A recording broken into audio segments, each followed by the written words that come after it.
नमस्कार, आपके अपने चैनल दिल से जुबां तक में आपका स्वागत है।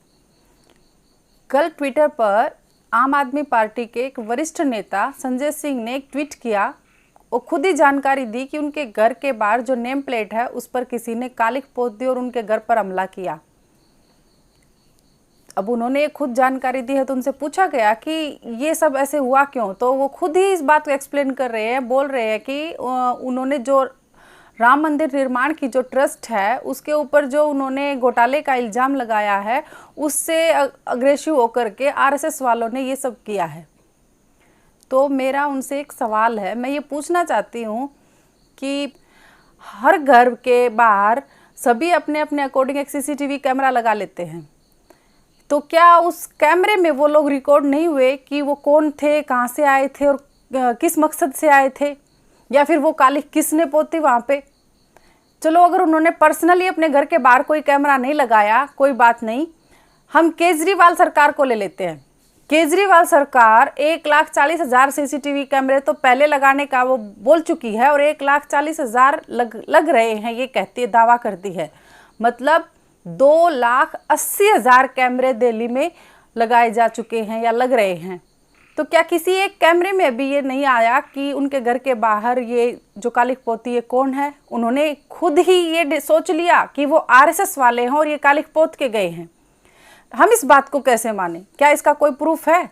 केजरीवाल तो कभी भी प्रूफ के बगैर बात नहीं करते ना, वो तो हर चीज़ की एक लंबी लिस्ट लेके आते हैं प्रूफ की।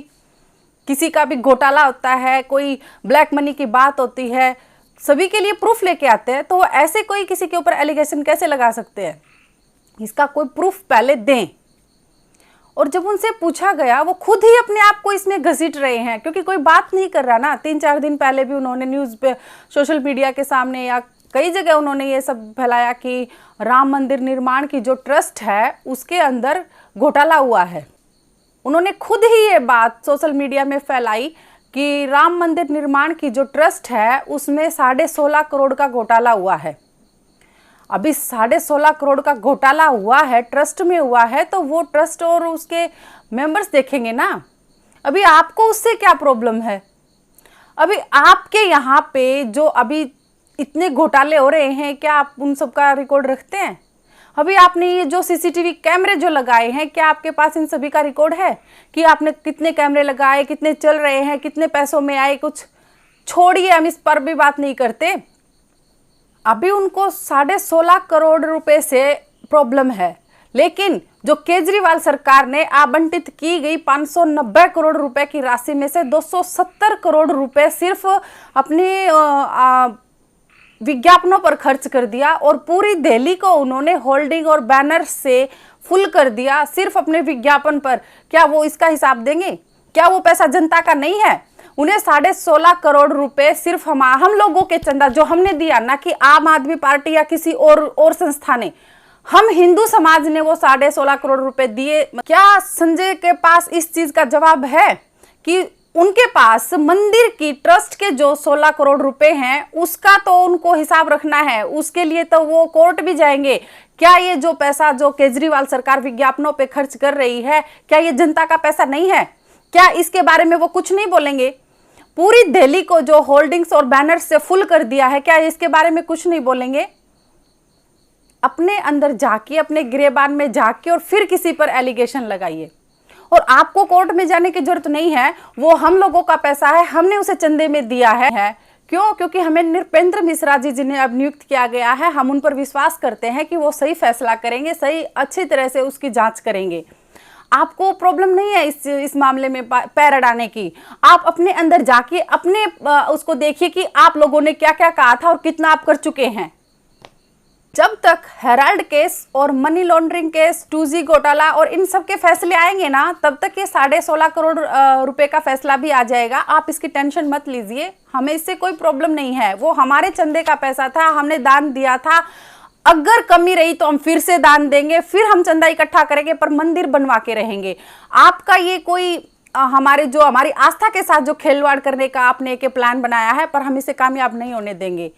आपका हमसे, हमारी आस्था से कोई लेना देना नहीं है। आप इस मुद्दे को घसीट करके हम राम मंदिर को बदनाम करना चाहते हैं और जो 2022 में होने वाले विधानसभा के चुनाव हैं, आपका मेन टारगेट वो है।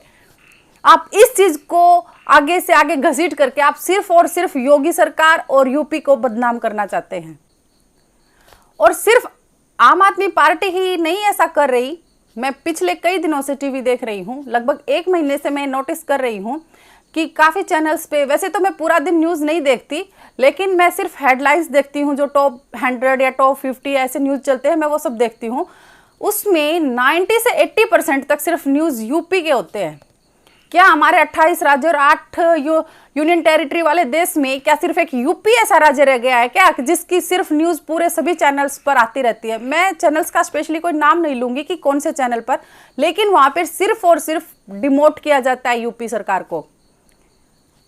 अगर आपने नोटिस किया हो तो उसमें तो लखनऊ में साइकिल सवार गिर गया, मेरठ में महिला का उससे झगड़ा हो गया, ऐसी ऐसी न्यूज़ दिखाई जाती है, वो भी टॉप 100 टॉप 15 में। क्या पूरे देश में, पूरे राज्य और इतने सब हमारे यूनियन टेरिटरी, और कहीं पे कोई मुद्दा, कहीं पे कोई संकट कुछ नहीं आता? 1 महीने से मैं ये सब देख रही हूं, और तब आज मेरा मन किया कि क्यों न इस टॉपिक पर बात की जाए। ये सभी की मिली भगत है, एक प्लानिंग है योगी जी के स्टेटस को गिराने की, योगी जी की इमेज खराब करने की। मैं स्पेशली किसी चैनल का नाम नहीं लूंगी, लेकिन अब ये नोटिस किया जा रहा है कि वो चैनल अब बिक चुके हैं। पहले जो समाज के लिए बोलते थे, जो जनमत के लिए बोलते थे, अब वो चैनल बिक चुके हैं। अब सिर्फ उनका टारगेट है जो विधानसभा में चुनाव होना है, उसमें किसी भी तरह से योगी सरकार न आ पाए, योगी जी न जीत सके उसको। उनको किसी न किसी मुद्दे में लेकर के उधर की सिर्फ नेगेटिविटी फैलाई जा रही है, क्योंकि आम जनता ये एनालिसिस नहीं करती कि कहाँ क्या हो रहा है, बस वो सुनते हैं और उस पर विश्वास कर लेते हैं। और काफ़ी पार्टियां ऐसी हैं जो इसमें अपना फायदा देख रही हैं। हमारे देश में बहुत बड़े बड़े मुद्दे हैं ना, ऐसे ही दब गए हैं, दब के रह गए, उनके ऊपर धूल जम गई है। ये कोई बड़ा मुद्दा नहीं है। 16 करोड़ रुपए, 16 करोड़ रुपए कोई इतनी बड़ी बात नहीं है अगर देखी जाए, उन मुद्दों के सामने इतनी बड़ी बात नहीं है। 16 करोड़ एक इंसान के लिए बहुत मायने रखता है, लेकिन जहां पे इतने बड़े बड़े घोटाले हुए हैं वहां पे 16 करोड़ रुपए कोई ज्यादा मायने नहीं रखता है। सिर्फ और सिर्फ ये एक योगी जी और यूपी को टारगेट किया जा रहा है। 2011 में जब अन्ना हजारे ने अपना आंदोलन शुरू किया था, तब केजरीवाल एक अदना सा एक इंसान उसके सामने स्टेज शेयर करने के लिए उसके साथ बैठता था, और उसने धीरे धीरे ऐसा कुछ किया कि वो अपनी इमेज आगे लेके आया, और जिसे वो अपना गुरु बोलता था उसने अपने उस गुरु को भी छोड़ दिया, विश्वासघात किया और सत्ता में आ गया। सत्ता में आया था, वो बोलता था कि मुझे सीएम नहीं बनना, लेकिन वो सीएम भी बन के बैठ गया। अपने बच्चों की कसम खा के बोलता था कि मैं बंगला नहीं लूंगा, गाड़ी नहीं लूंगा। आज क्या है? आज सबसे बड़ी गाड़ी उसकी है और बंगला भी आप देख लीजिए। ये वही केजरीवाल है जो वीआईपी सिंड्रोम, वीआईपी कल्चर के ऊपर बोलता था। क्या हुआ अब उसका? क्या किया उन्होंने? हुआ कुछ फर्क? नहीं ना। बस गले में मफलर डाल के, सर पे टोपी लगा के, कौन सा ऐसा नेता जो देश का बच गया जिसको उसने चोर ना बोला हो? सबसे पहले लालू प्रसाद यादव को ले लीजिए। लालू प्रसाद यादव को इसने चोर नंबर 1 बोला था, और फिर क्या हुआ? थोड़े ही दिन बाद जाके उससे झप्पी ले रहा है। इसने रॉबर्ट वाड्रा, सोनिया गांधी, प्रियंका गांधी और राहुल गांधी, इन सभी को चोर बोला था। लेकिन क्या हुआ? जब इलेक्शन की बात आई तो क्या हुआ? रोजाना फोन मिला के सोनिया को बोलता है, सोनिया जी दोनों साथ मिलके गठबंधन से सरकार बनाएं। आम आदमी अकेले सरकार नहीं बना पाएगी, आम आदमी पार्टी अकेले सरकार नहीं बना पाएगी। क्या हुआ अब उसका? वो सब तो चोर थे, अब उन्हीं के गठबंधन से सरकार बना के सत्ता में आए।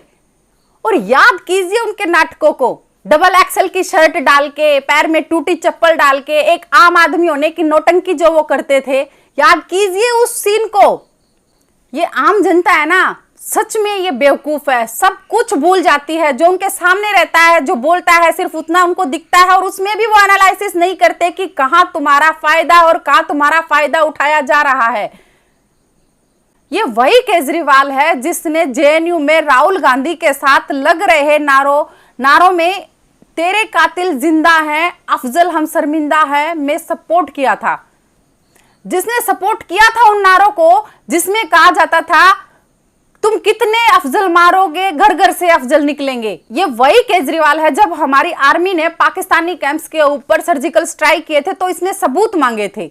हमारे देश की आर्मी पर सवाल उठाने वाले इस केजरीवाल को जनता माफ कैसे कर रही है, पता नहीं। इसको कैसे बार बार वोट देके आप इसको सत्ता में ला रहे हैं। राशन कार्ड बनाने का वीडियो क्या भूल गए आप सभी? शाहीन बाग में जो तमाशे हुए क्या याद है आपको? इमरान खान और अफजल गुरु के साथ खड़े होने वाले आज हमें बताएंगे कि कौन सही है कौन गलत है।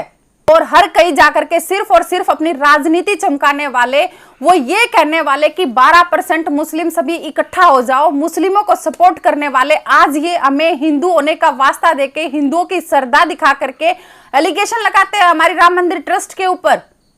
अगर आपको याद ना हो तो याद कर लीजिए, जब शाहीन बाग के बाद जब पूरी दिल्ली को जलाया गया था, कौन थे वो जलाने वाले और कौन उनको सपोर्ट कर रहे थे? पूरी योजना तो ये चिल्लाते रहे कि मोदी जी काम करने नहीं देते, मोदी जी काम करने नहीं देते, मोदी जी पैसा नहीं देते। तो ये होल्डिंग पूरी दिल्ली में कहां से लगवा दिया इन्होंने? कहां से आया वो पैसा? क्या मुस्लिम लीग ने दिया था या फिर किसी इमरान खान ने दिया था या कहीं और किसी दूसरे देश से आया था? अब ये संजय सिंह कहता है कि मैं एक एक पैसे का हिसाब लूंगा, चंदे में घोटाला नहीं होने दूंगा। तुम क्या हिसाब मांगते हो जो देशद्रोहियों के साथ हमेशा खड़े रहते हो? याद कीजिए उसे जो खालिस्तान फोर्स के साथ खड़ा था, जो बुरहान वानी और कश्मीर में पत्थरबाजों का साथ दे रहा था, जो पंजाब में जाकर के अलगाववादियों के साथ खड़ा था। इनका मोटो सिर्फ और सिर्फ भड़का करके अपनी राजनीति को चमकाना है। इन्हें कुछ नहीं लेना देना मंदिर से, ये सिर्फ इसकी आड़ में मंदिर को बदनाम करना चाहते हैं। अगर इन्हें ऐसा ही कुछ मंदिर से लगाव होता तो ये फैसला कभी का अब तक हो चुका होता। ये मोदी जी हैं जिन्होंने आज इस मंदिर को बनवाने का जो निर्माण कार्य शुरू किया है। अरे इनके एक एक बंदे को उठा लीजिए। मनीष सिसोदिया जी जो जेएनयू में जाकर के जो कह रहे थे कि हम तुम्हारे साथ हैं, और जेएनयू में क्या नारे लगते थे? जेएनयू में हमारे आर्मी वालों को रेपिस्ट कहा जाता था। मैं एक आर्मी परिवार से हूं और आप में से भी बहुत सारे लोग आर्मी परिवार से होंगे। क्या आप ये सुन सकते हैं हमारे आर्मी को रेपिस्ट कहा जाए? ऐसे लोग जब ऐसे इतने बड़े बड़े इल्जाम लगाते हैं और आज वो ही लोग हमें शिक्षा दे रहे हैं, हमारे हक के लिए लड़ रहे हैं। किसी ने भी उस केजरीवाल से जाके पूछा कि मनीष सिसोदिया किसका साथ दे रहा है? क्या ये हमारी आर्मी को इतना गंदा बोल रहा है? अफजल के लिए तो ये खड़े हो गए कि तुम्हारे कातिल जिंदा है तो हम शर्मिंदा है। जब इनको शर्म नहीं आई जब हमारी आर्मी को ऐसे गंदे शब्दों से बुलाया जा रहा था? ये सब एक राजनीति है, ये किसी के भी नहीं है।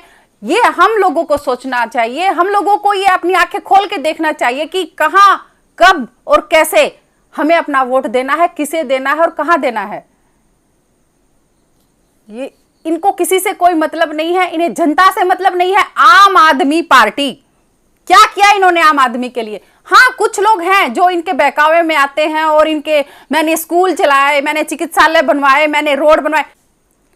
दिल्ली में जो चारों तरफ रोड, फ्लाईओवर्स जो बने हैं ना, वो केजरीवाल ने नहीं, थैंक्स टू गडकरी जी। कहने को बहुत कुछ है, सवाल बहुत ज्यादा हैं, लेकिन उनके जवाब देगा कौन? कौन देगा उनके जवाब? इसीलिए जय मां भवानी।